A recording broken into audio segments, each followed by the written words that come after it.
So I've been interested in the Beekeepers since seeing the trailers. It looks like a B version of the Transporter, which is exactly what it ended up being in a sense. A lot of Jason Statham's movies are pretty much the same. They kind of have the same flavor, but you know, he's in it. He's involved in it, so therefore it becomes interesting. Unfortunately, The Beekeeper is probably going to be one of the worst movies I see this year. I did not have fun with this movie at all. The dialogue was piss poor. The characters just didn't make any sense whatsoever. And I know some people are like, Kenny, it's an action movie. It's a Jason Statham movie.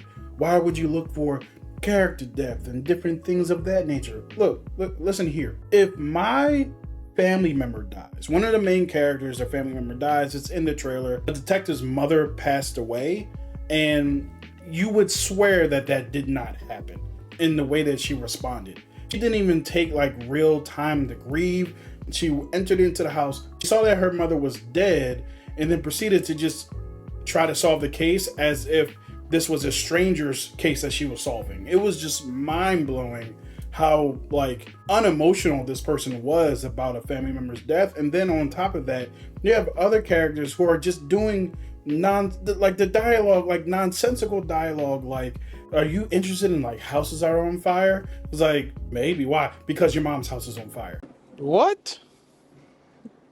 Bro, what are you talking about, man? Keep in mind, this is right after she found out that her mother was dead. So it's like, dog, what are we doing here? Like, it didn't make sense. The amount of B puns in this movie. Now, granted, you kind of expect that with an action movie, bad puns.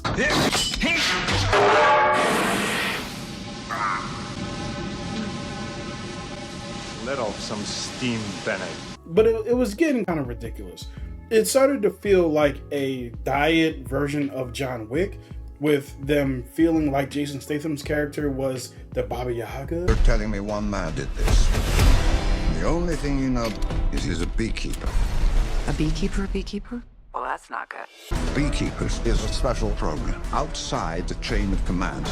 I protect the hive. And it was just like, oh no, the Beekeeper, super secret organization. It was like, well, they have the same call center kind of thing that John Wick has, except for it's just one person. They have the same agency kind of thing that John Wick has, except they're telling us that only one beekeeper can exist at a time, and they like kill off the other beekeeper. But Jason Statham's character's still alive. So what are we talking? It gets really ridiculous. The characters, especially like the assassins that they send after the Beekeeper, are super cartoonish, and like cartoonishly bad cartoonish, like Suicide Squad rejects, because this is also directed by David Ayer. And I was just like, okay, I don't have an issue with David Ayer himself, although a lot of his recent movies I have not enjoyed as much as I wanted to. Fury was great. I enjoyed Fury. It was one of the best movies I had seen the year that it came out. From there, I was a big David Ayer fan. But ever since then, Suicide Squad, and the one with Will Smith being a police officer who is partnered with an orc, and it becomes some kind of racism message about prejudice and all this other stuff. Yo, man, I'm gonna be honest with you guys. I found those movies to be bad, especially Suicide Squad, because Enchantress, or whoever that was supposed to be, was essentially just a belly dancer. Like, I can't belly dance, that's why I'm doing this, because I don't want to embarrass myself in this point in time. Long story short, this movie didn't give me anything to do except for laugh at how bad it was. Not necessarily laugh because it intended for me to laugh. You have Jeremy Irons in here, who's amazing. He's Scar, the villain of Die Hard with a Vengeance. Hello, John McClane. There was never any bomb in school, was there? Of course not. I'm a soldier, not a monster. My favorite Die Hard movie, by the way. The entire time, he was basically telling us, there's nothing you can do about Jason Statham's character. There's nothing you can do about it. And then the entire time he stays on to try to do something about it. And it's like, dog, this is ridiculous and inconsistent. It, like, honestly, it was really bad.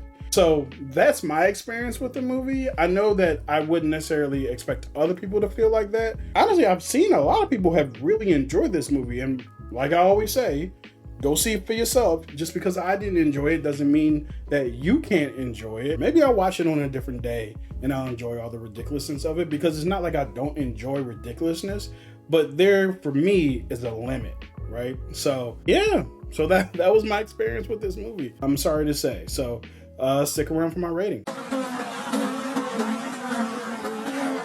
So how many sparks am I going to give this movie? Well, I'm going to give it 2 out of 5 sparks. Unfortunately, it really just didn't work for me. Despite all the good action that actually is in this movie, everything else that was surrounding it was just so piss poor that I couldn't really give it a high grade, despite at least the last fight scene being good. Everything else before that was kind of generic. So what did you guys think of the movie? Let me know in the comments, and I'll see you guys next time.